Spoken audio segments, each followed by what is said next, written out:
Salam alaikum, Azul Flaoun, bonsoir. À 2 mois des législatives, une évidence s'impose.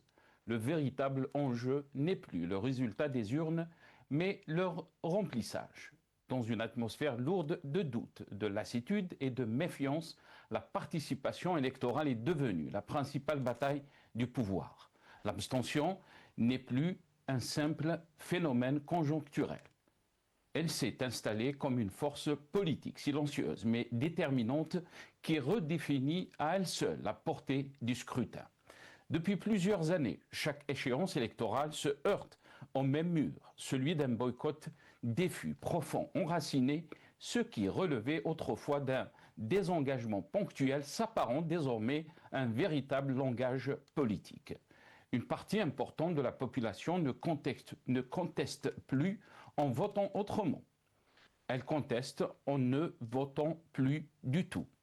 Et ce silence, les urnes ont dit souvent plus long que tous les discours. Face à cela, les autorités multiplient les initiatives, campagnes de sensibilisation, mobilisation ciblée des jeunes et des femmes, appellent à l'engagement citoyen. Mais ces efforts ressemblent davantage à une tentative de rattrapage qu'à une dynamique de fond, car la participation ne se décrète pas, elle se construit. Le cœur du problème reste intact. La confiance, les controverses ayant entaché les scrutins précédents, les accusations de gonflement des taux de participation et les incohérences dans l'annonce des résultats ont profondément fragilisé la crédibilité du processus électoral. À cela s'ajoute un sentiment persistant de verrouillage institutionnel, renforcé par la reprise en main de l'organisation des élections par l'administration. Dans ces conditions, croire en la sincérité du vote devient, pour beaucoup, un acte difficile. Mais au-delà des mécanismes électoraux, c'est la fracture entre le pouvoir et la société qui apparaît au grand jour. Et cette fracture est particulièrement visible chez les jeunes. Une large partie de la jeunesse ne se reconnaît plus dans les discours politiques. Elle ne se projette plus dans les échéances électorales, mais dans des horizons lointains. Là où le pouvoir parle participation, elle parle départ. Là où on lui propose des slogans, elle réclame des perspectives concrètes, emploi, dignité, justice sociale.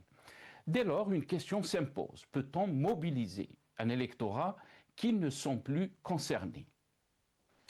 Peut-on appeler à voter sans répondre aux causes profondes du désengagement? Le risque, à force d'ignorer ces signaux, est de transformer l'acte électoral en simple formalité, vidée de sa substance démocratique.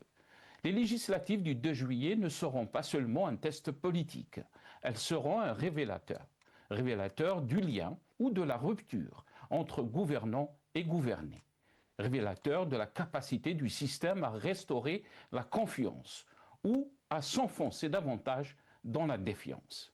Car au fond, l'abstention n'est pas un problème technique à corriger. C'est un message politique à entendre.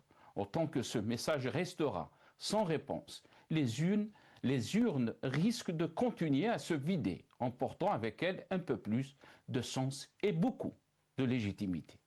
Nous en débattrons avec nos invités juste après cette petite intro.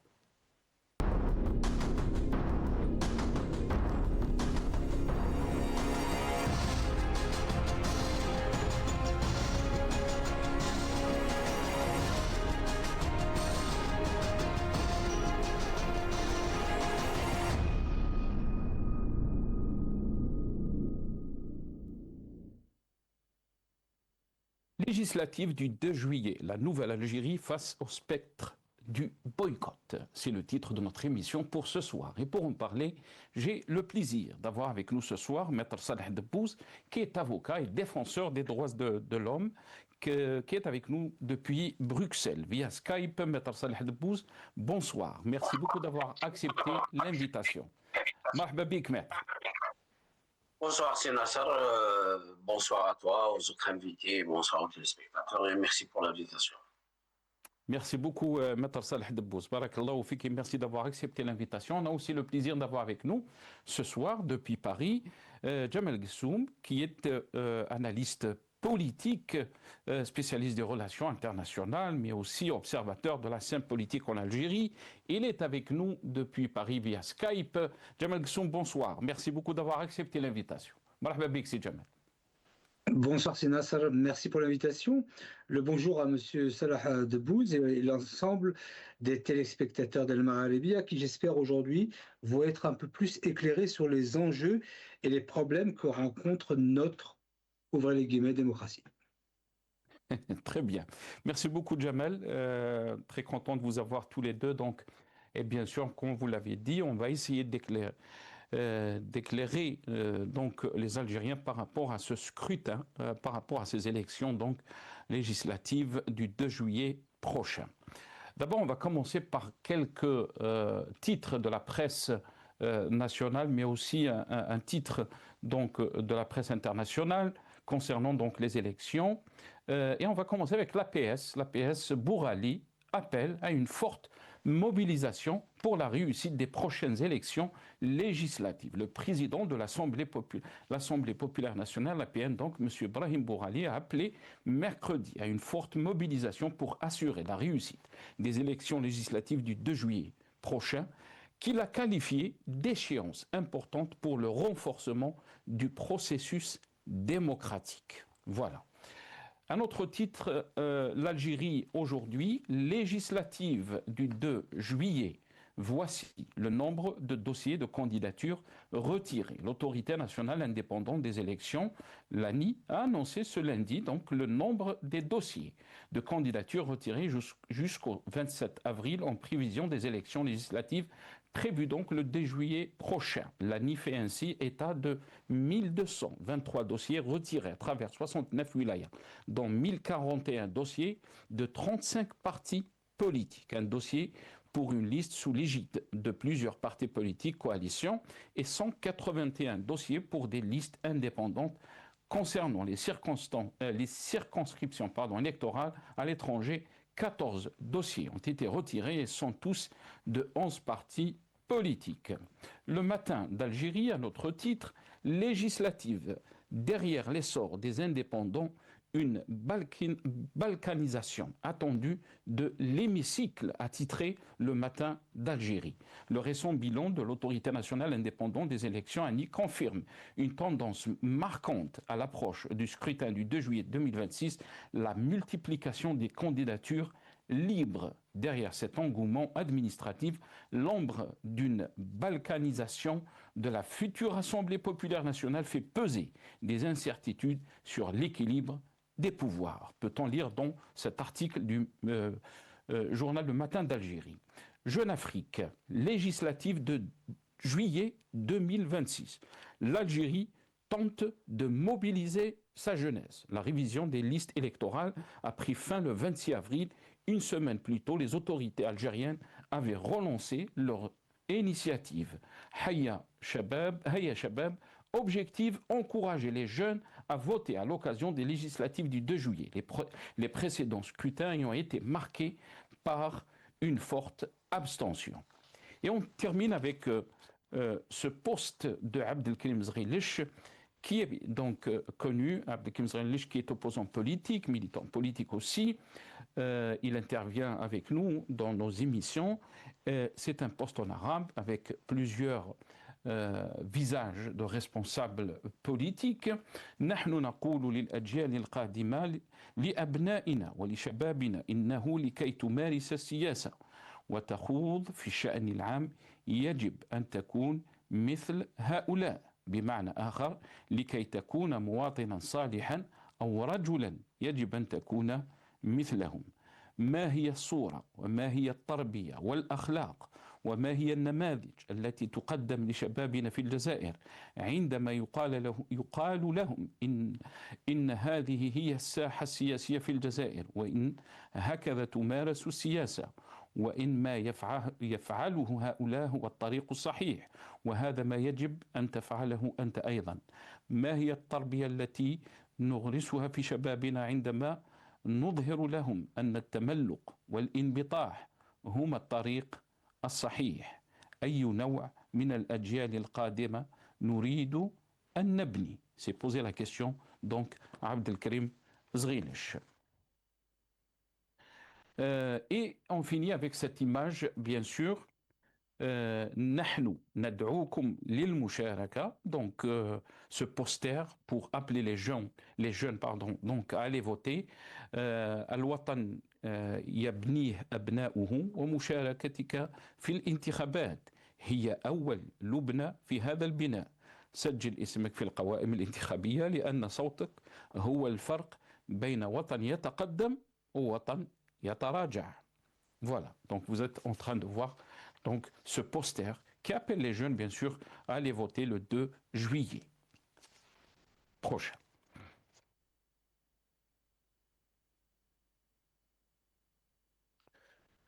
Voilà, donc une petite lecture dans les titres de la presse concernant notre thème pour ce soir.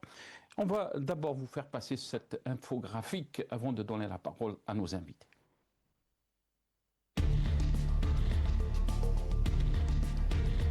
Le boycott électoral et la faible participation restent le grand défi de l'Algérie nouvelle, qui fait douter de sa légitimité populaire. Le spectre d'un boycott massif des élections hante les autorités, sans solution en vue.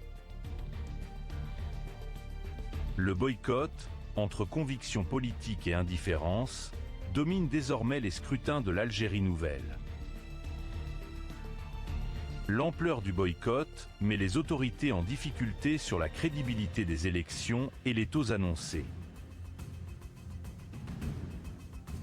La confusion lors de l'annonce des résultats de la dernière présidentielle a provoqué un grand scandale.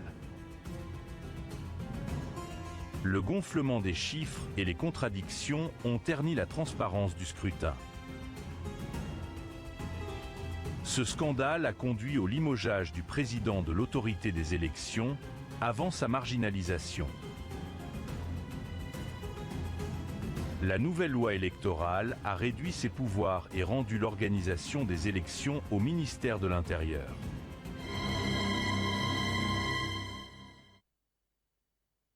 Voilà, donc cette infographique concernant donc les élections à venir et le climat qui règne donc en Algérie et cette peur de l'abstention ou du boycott de ces élections et bien sûr le climat qui règne en ce moment. Il y a eu une vidéo qui a été fuitée, on va dire, un enregistrement sonore qui a choqué un peu les Algériens par rapport au climat.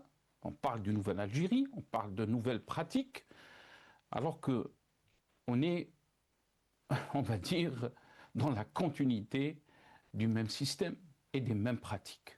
On a parlé de moralisation de la vie politique, surtout Abdelmadjid Tebboune a mis l'accent sur ça. Et aussi combattre l'argent sale concernant donc les élections.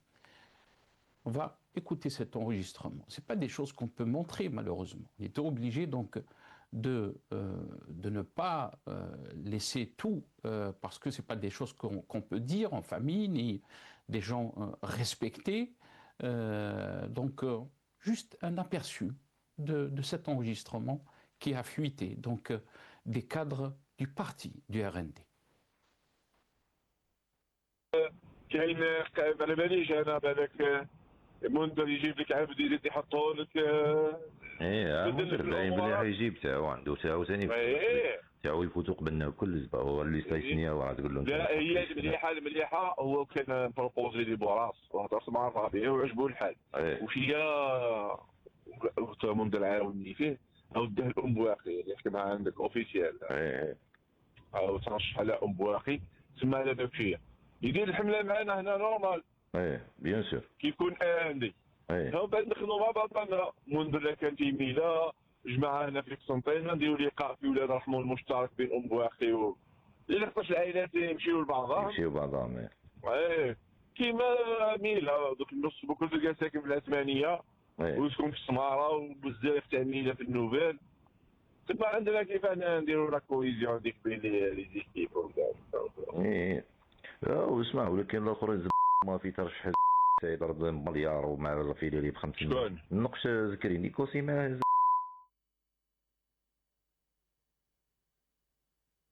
Voilà. Vous avez entendu donc le bip, ce n'est pas des choses qu'on peut montrer malheureusement, ni faire écouter nos auditeurs respectés, ni nos invités. Maître Salah Debbouze, je vais commencer cette émission avec vous. Bien sûr, vous avez écouté l'enregistrement sonore et on était obligé donc de couper le son. Quand on parle d'élections en Algérie, dans cette nouvelle Algérie, qu'est-ce que cela veut dire? Surtout par rapport, on parle d'un parti comme le RND. Le RND qui dit qu'il va jouer un rôle important dans ces élections, un parti qui soutient le président de la République, Majid Tebboune, son programme. Quelle est votre réaction, Maître Salah Debbouze?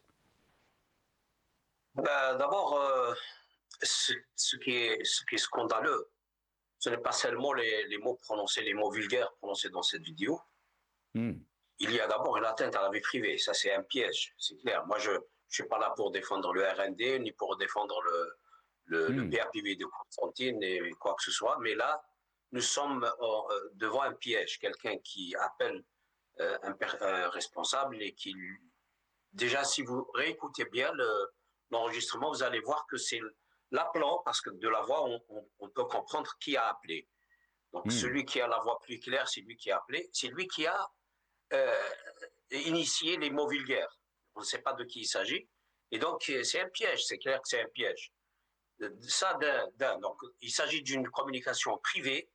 Il s'agit d'un piège tendu par une personne à un des responsables. Et puis, pour montrer un autre visage de ce responsable, oui, c'est bien de montrer le vrai visage, mais il y a aussi la méthode. Il faut utiliser les moyens légaux et honnêtes et corrects. On n'est pas là pour critiquer les personnes, on est là pour critiquer une politique, une structure, une architecture du pouvoir qui produit justement ce genre de choses. Parce que là, on est en train de discuter de conséquences, alors que les causes, il y a des causes qui ont permis ce genre de conséquences. Et puis, vous avez, ce qui est scandaleux encore, c'est on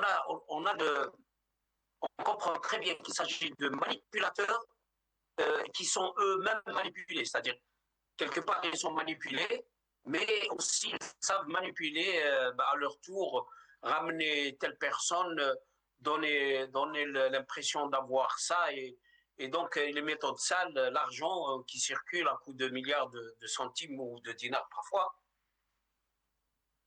Donc tout ça, c'est des conséquences.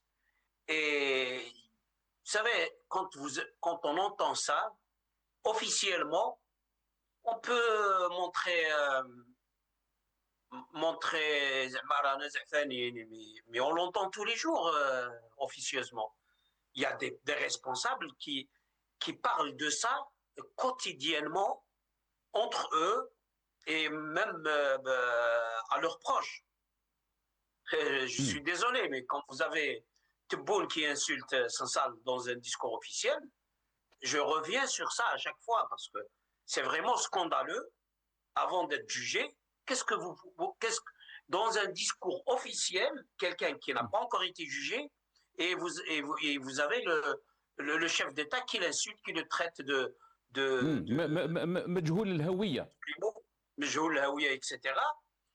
Et qu'est-ce que vous attendez d'autres responsables qui sont sans soutien à ce chef d'État et au chef d'État-major? Qu'est-ce que vous entendez? Vous entendez qu'ils disent entre eux en privé. Ils se prennent au privé.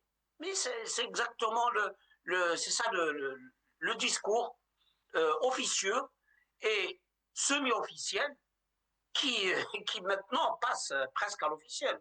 Donc pour moi, c'est scandaleux, c'est vrai, c'est choquant, c'est vrai, mais je vous dis, hein, ça c'est un discours qu'on entend tous les jours, en privé, et qui passe le plus normalement du monde, d'autant plus que ça se passe à Constantine. Nous savons très bien que les gens de l'Est, Annaba, Constantine, Sogaras, etc., ils ont un peu la facilité d'utiliser les mots vulgaires dans leur langage quotidien, même en famille parfois. Je n'encourage pas, je décris. C'est un constat que je fais. Je connais des Annabi. J'ai fait l'armée, je suis allé travailler à Annaba. J'ai des camarades et des confrères, des camarades dans le militantisme et des confrères dans le barreau. En privé, certains laissent échapper des vulgarités parce que ça fait partie, entre guillemets, d'une certaine culture verbale ou vocale, si vous voulez, qu'il faudrait peut-être ou pas arranger, mais c'est pas ça seulement, pour moi, le scandale. Le scandale, c'est que c'est d'abord le piège, c'est une atteinte à la vie privée.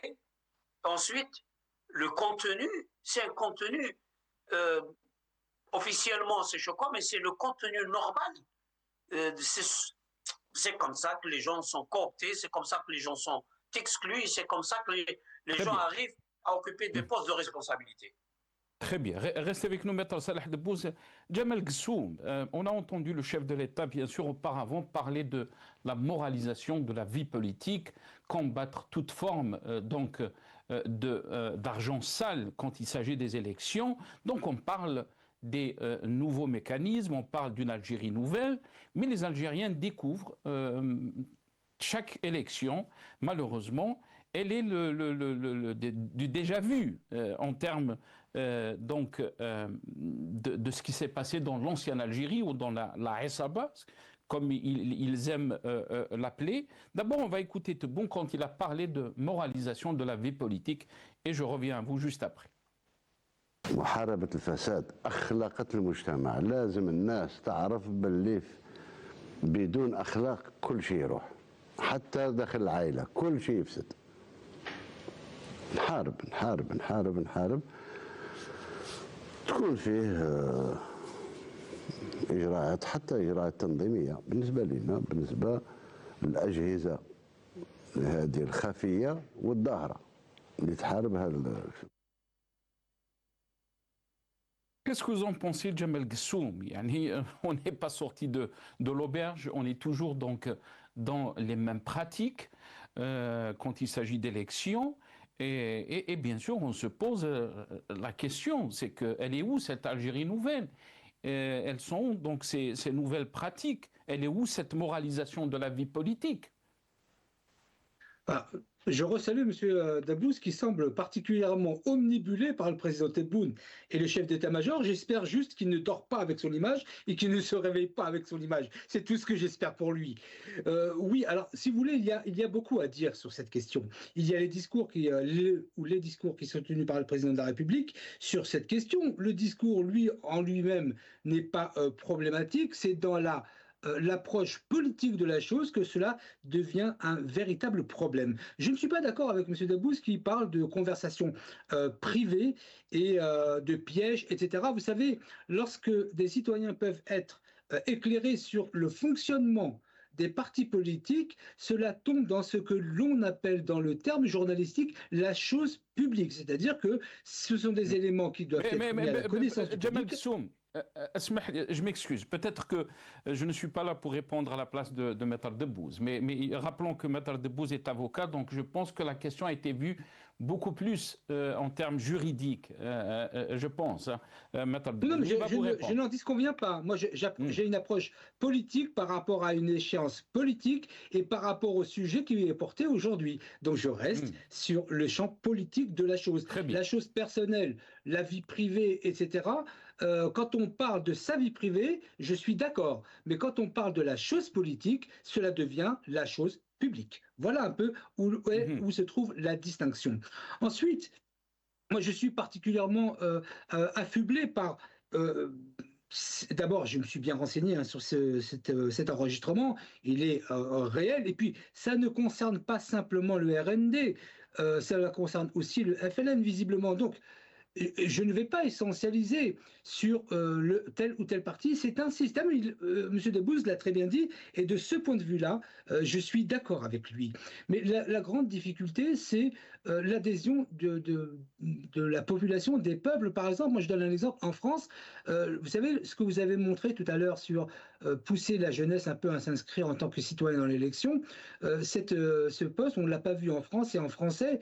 Et donc, non seulement 80% des jeunes franco-algériens ne sont pas au courant des élections, et dans ces 80 ou les 20% restants, il y en a peut-être 2% qui lisent l'arabe. Vous voyez que d'abord, si on veut appeler tous les Algériens à participer à cela, d'abord il faut une communication qui soit adéquate et calquée, parce qu'il n'y a pas que voilà, celle-ci. Cette image, par exemple, vous la montrez à un jeune né ici qui ne dit pas l'arabe, il passe, il pense que c'est un match, peut-être un match de football, vous comprenez. Donc il y a un problème vraiment de compréhension et de diffusion de l'information en Algérie, mais il y a plus important, d'ailleurs, je vous le dis en aparté, bon, c'est pas en aparté, mais je vais peut-être me présenter. Donc, évidemment que je me pose 1 milliard de questions sur, par exemple, l'organisation de ces élections en France, où on ne connaît pas encore un découpage qui est en cours et qui va être diffusé peut-être demain ou après-demain, avec des modalités qui ne sont connues d'aucun candidat. Et donc,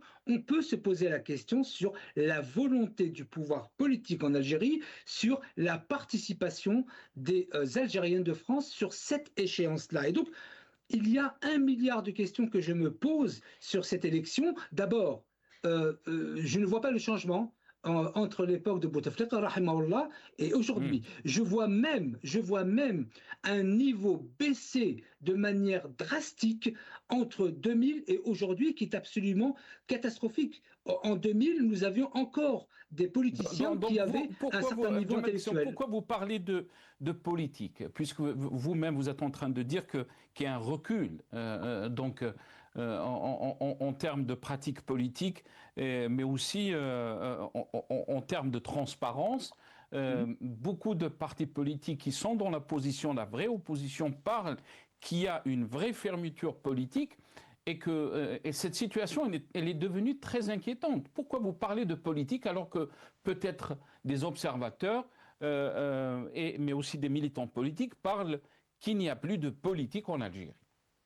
Écoutez, la politique, si on reprend la sémantique, c'est la vie de la cité. Voilà ce que veut dire politique. Et donc, c'est un terme générique qui explique comment les organisations sociales et politiques fonctionnent dans un pays. Je ne suis pas en train de dire qu'il y a une ouverture politique en Algérie, ce qui n'est pas vrai. Il y a une fermeture non seulement du champ politique, mais également du champ médiatique, qui est le vecteur même de la politique. Donc, il faut bien comprendre mon propos sur la politique de manière générale et comment elle est pratiquée en Algérie. Et l'exemple le plus criant, c'est comment sont considérés ou comment est considérée la diaspora algérienne sur comment devenir un citoyen à part entière et non pas entièrement à part dans la communication que fait l'État de ces élections ou même des candidats. J'en rencontrais encore hier au consulat, ne savent même pas, et d'ailleurs ils ne connaissent pas les modalités pour être candidat.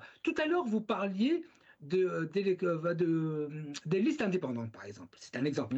Les listes indépendantes, je peux vous assurer, en Algérie, pas particulièrement en France, mais en Algérie, c'est une façon de créer un pouvoir politique supplémentaire, mais qui seront toujours affiliés à des partis comme le FLN et le RND. Il y a 4 partis qui se disent d'opposition en Algérie, qui ne le sont pas du tout. Je retirerai évidemment le parti avec lequel je suis, qui n'a rien à voir, et qui est le Hams, pour être tout à fait clair et direct sur le sujet. Et donc, vous avez ces partis politiques qui vont créer des listes indépendantes, mais qui vont venir s'ajouter sur le total des députés qui vont voter des lois. Et donc, vous comprenez que les listes indépendantes en Algérie, il ne faut pas y croire une seule seconde. De France, très probablement. Mais d'Algérie, ce n'est pas vrai du tout. Il n'y aura pas de liste réellement indépendante. Ce sera une organisation. Ça va passer. Il y aura un nombre de députés indépendants, mais qui vont applaudir toutes les décisions du président de la République. Très bien. Restez avec nous, Jamal Ghassoum. D'abord, on va écouter Brahim Bourali, qui est donc le président de l'Assemblée, lui qui a qualifié ces élections comme étant donc des élections décisives et un grand défi pour notre pays. Il a qualifié l'échéance importante pour le renforcement du processus démocratique. On l'écoute. لأذكر بالاستحقاق الوطني القادم والمتعلق بالانتخابات الشيعية التي تمثل محطة مفصلية في مسار تكريس الديمقراطية. إننا ندعو الجميع إلى التجند القوي لإنجاح هذا الموعد الهام بما يعكس إرادة الشعب في اختيار ممثليه بكل حرية. إن إنجاح هذا الانتخاب هو رهان وطني يهدف إلى تجديد النخب وتعزيز فعالية العمل البرلماني.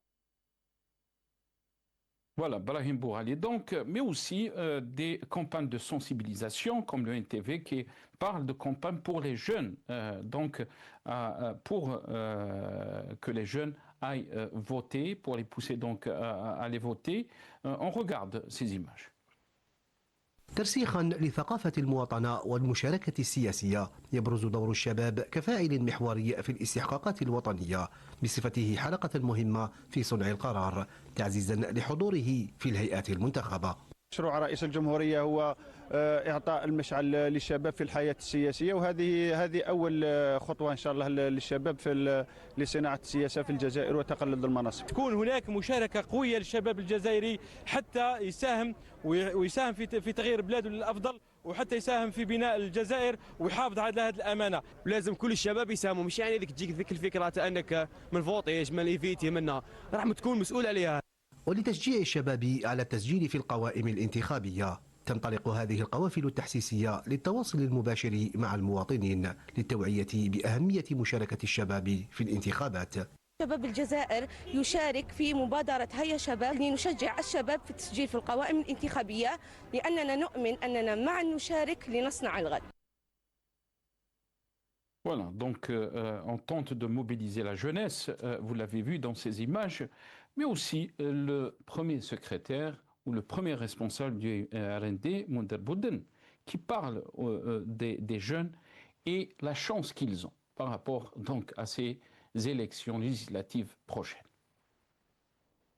لكن هو ايضا اصنع التغيير بنفسك، ارواح انت، احنا ماذا بينا في لامندي تجي ترشح في لامندي، الاحزاب راهي كثيره، ممكن انك تبادر بتشكيل قوائم حره، وزيد قلنا حتى للشباب، الشباب قال لك احنا ماذا بينا شباب وين الانشغالات تاع الشباب، الشباب قانون الانتخابات وفر لكم 50% من القائمه هي موجهه للشباب قل على 40 سنه.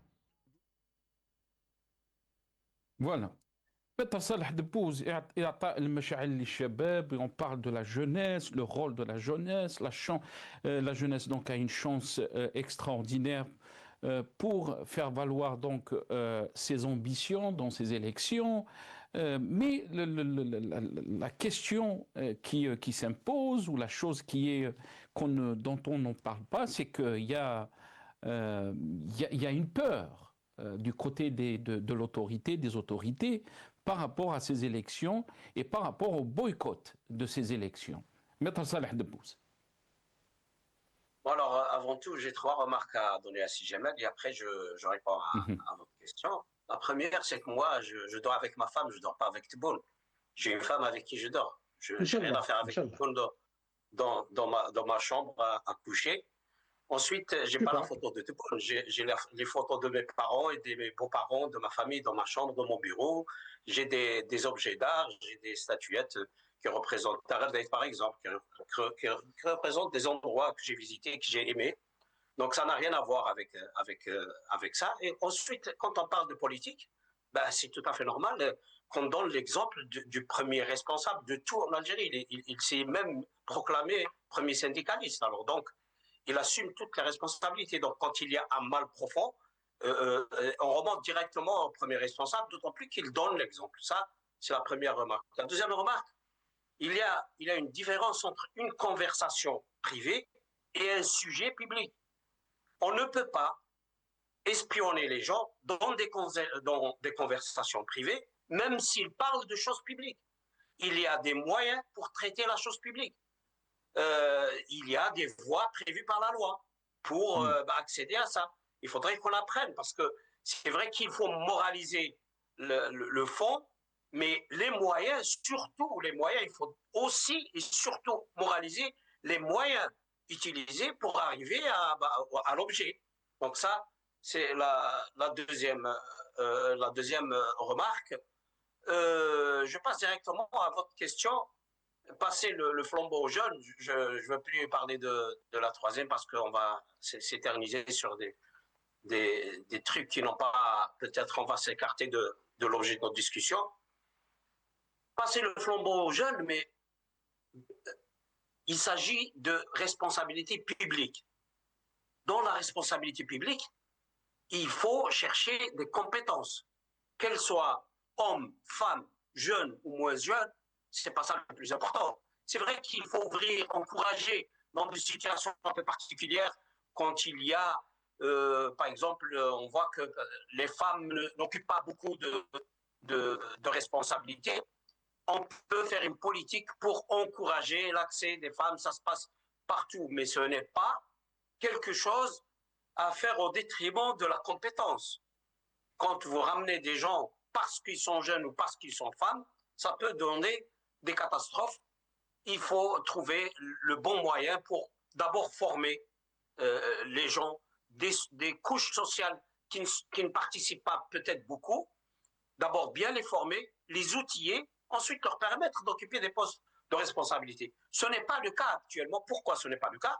Parce que le système, moi je préfère parler des causes et pas des conséquences. Le système, il est comme ça. Vous avez un chef d'État qui a tous les leviers. Théoriquement, il a tous les leviers, mais dans la pratique, il est contrôlé par l'armée. On le sait tous, tout le monde le sait. On a vu par exemple,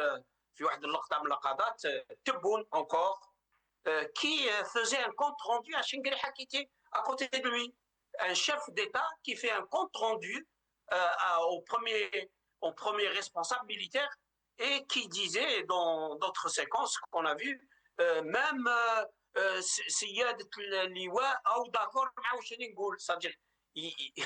donc ça montre vraiment comment que ce système est en faillite. Et donc, dans un système en faillite, discuter des conséquences, ça ne sert à rien. Pour moi, les causes, c'est quoi? C'est un système fermé qui est tout sauf un système qui convient à une société qui cherche à s'épanouir, à se construire. Bien sûr, il y a beaucoup de gens qui aiment le pays, qui aiment l'Algérie et qui ont de très bons sentiments et qui ont de l'espoir pour voir le pays avancer et progresser, la société progresser, etc. Ça, c'est des sentiments qu'on peut pas leur reprocher ça. Mais à mon avis, il y a d'autres gens qui savent voir qu'il y a des entraves qui empêchent cet épanouissement et qui sont capables peut-être de dire que ça ne sert à rien de rester à répéter la même erreur éternellement. Ça fait depuis 62 qu'on est en train de mobiliser, parler de passer le flambeau. Et l'Algérie nouvelle, c'est depuis les années 50, depuis l'époque française qu'on parle de l'Algérie nouvelle. Ça devient une langue de bois, ça devient un truc lassant, qui est fatigant, qui ne sert à rien. Et le pire, c'est qu'on n'avance pas. Maître Debbouze, comment peut-on lire ces campagnes de sensibilisation, surtout qui parlent de la jeunesse, le rôle de la jeunesse, même le président de l'Assemblée populaire nationale, Brahim Bourali, qui dit que cette échéance est importante pour le renforcement du processus démocratique. Est-ce que vous pensez qu'il y a un phénomène de boycott électoral? On l'a vu par exemple en 2024, pendant les élections présidentielles, le peuple algérien n'est pas sorti pour aller voter. On a parlé de boycott. Est-ce que vous pensez aussi que c'est devenu le nouveau casse-tête de cette Algérie nouvelle qui se dit donc Algérie nouvelle avec des pratiques nouvelles, avec la moralisation de la vie politique? On sent qu'il y a une peur du boycott qui va frapper ces élections, qui va venir donc frapper ces élections. Pourquoi? Parce que le peuple algérien a perdu confiance. Est-ce que vous pensez, Saleh Debbouze, que la crise actuelle est une crise de confiance envers les institutions ou envers l'ensemble du système politique? À mon avis, le régime en place, les autorités, ils ont peur surtout de la Kabylie qu'il y ait un boycott massif en Kabylie. C'est la seule chose qui les dérange. Le reste, ça ne les dérange pas du tout. Déjà, on a dit une fois, peu importe le taux de participation, l'essentiel, ce que va donner l'urne, on va s'en valoir et avancer. Le taux de participation ne m'intéresse pas. C'est ce qu'il avait déclaré officiellement. Donc, la seule chose qui peut vraiment gêner, c'est un boycott massif en Kabylie. Parce que ça a un sens très très lourd sur le plan même international. C'est toute une région déjà qui a un mouvement qui appelle à son indépendance. Et en plus, ça serait une réponse sur le terrain que voilà, on ne fait pas partie de ce pays s'il y a donc c'est ça qui inquiète. Maintenant les campagnes pour participation, etc., à mon avis, elles ont un double objectif. D'abord, premièrement, il faut consommer un budget. On ne peut pas allouer un budget à une opération sans le consommer, donc il faut imprimer, il faut faire des réceptions, il faut tout ça. Et donc, il y a toute une magouille qui se fait à ce niveau-là. Et donc, les gens, il faut bien qu'ils marchent dans cette machination pour justifier la consommation d'un budget. Ensuite, il faut faire un effort pour donner semblant, pour donner une justification au bourrage des urnes après, parce qu'il y aura bourrage des urnes.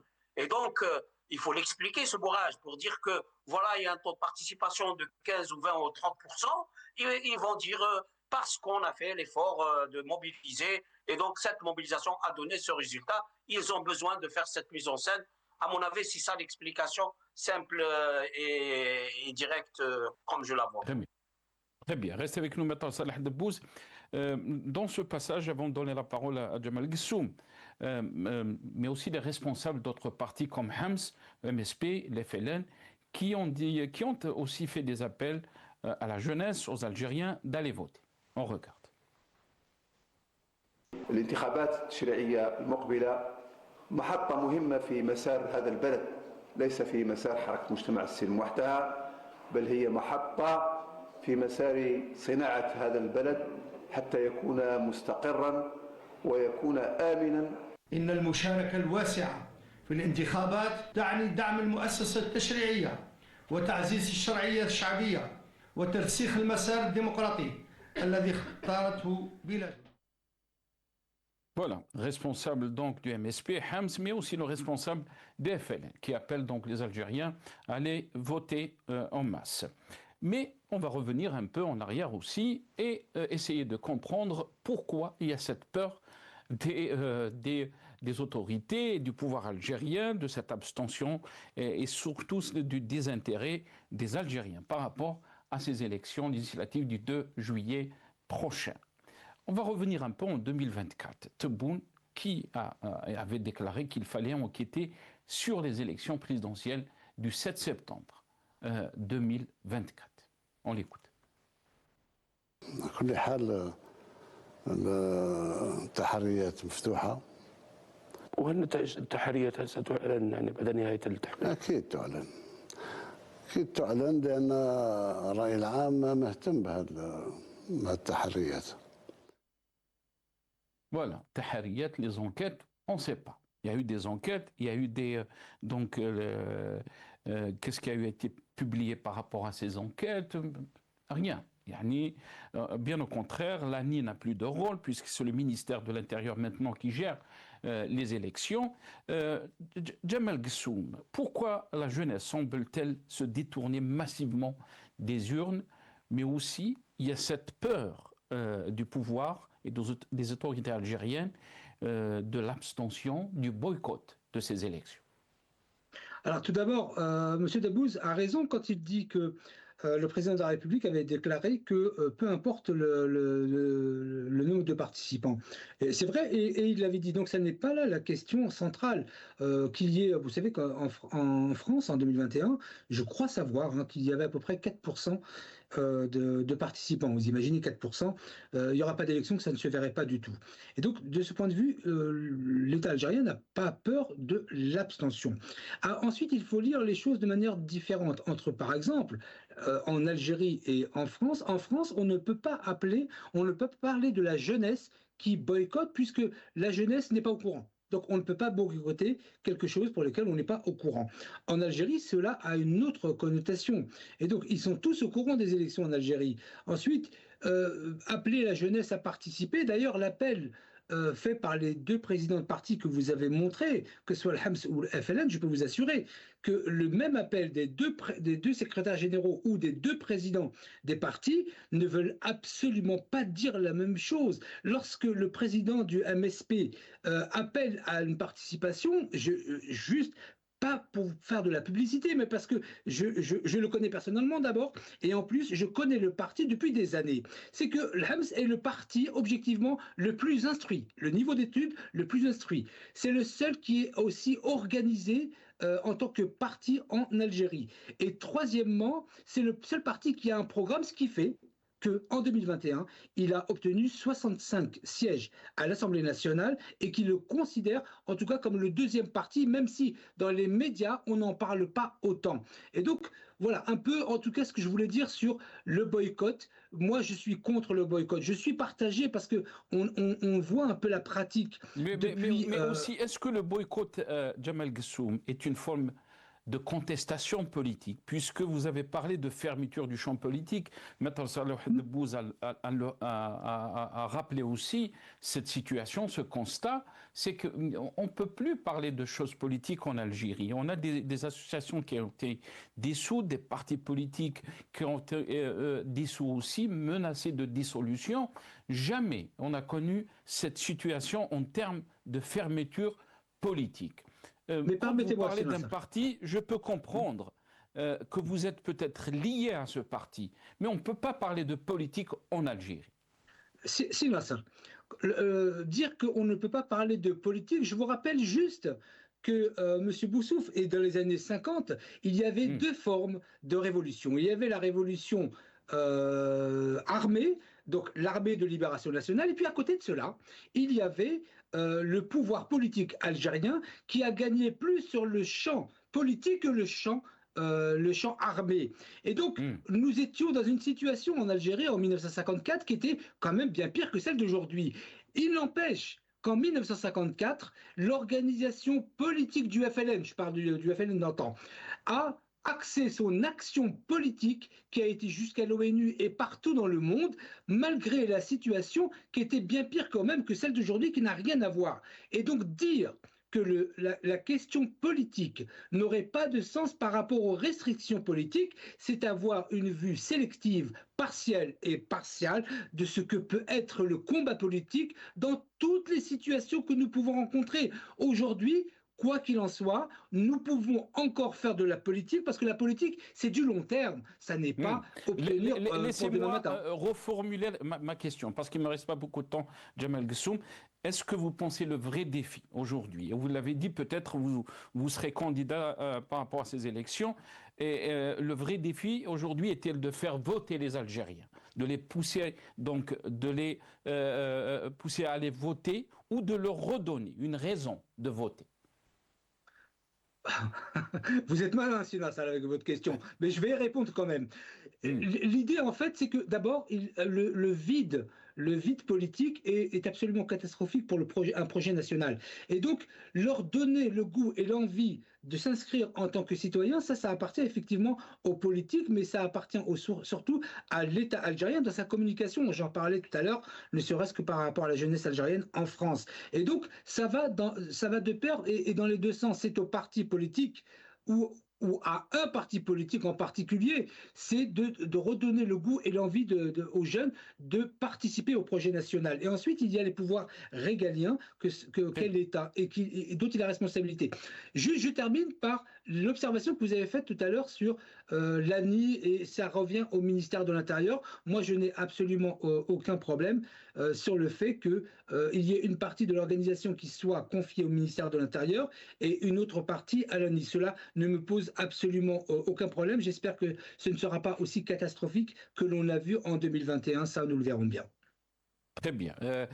Très rapidement, Maître Salah Debbouz, peut-être la même question. Le vrai défi aujourd'hui est-il de faire voter donc les Algériens? On a vu ces campagnes de sensibilisation pour faire voter les jeunes ou de leur redonner une raison de voter.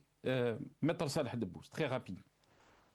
Alors d'abord, moi je tiens à dire que la France n'a jamais été un modèle pour moi parce que mes ancêtres l'ont combattu. Ceci dit, en faisant une petite recherche, le taux le plus bas des élections en France, toutes élections confondues, c'est 41,6% en 2020 et il est lié à la pandémie du Covid. Donc ça pour l'information. Donc il ne faut pas avancer des chiffres qu'on ne peut pas contrôler. N'importe qui peut aller chercher dans l'historique des élections. Maintenant, mobiliser les jeunes, mais le problème, c'est pas ça. Le problème de l'Algérie, si Jamel, aujourd'hui, il ambitionne d'être candidat. Il est en train de dire, je ne trouve pas d'inconvénient que le ministère de l'Intérieur et cette commission organise, partage la responsabilité de l'organisation.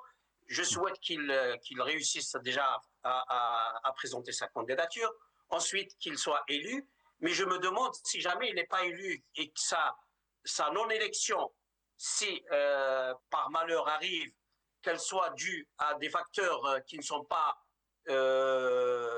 c'est à un faux jeu, à du sabotage, etc., je ne sais pas s'il va dire la même chose ou il va changer d'opinion.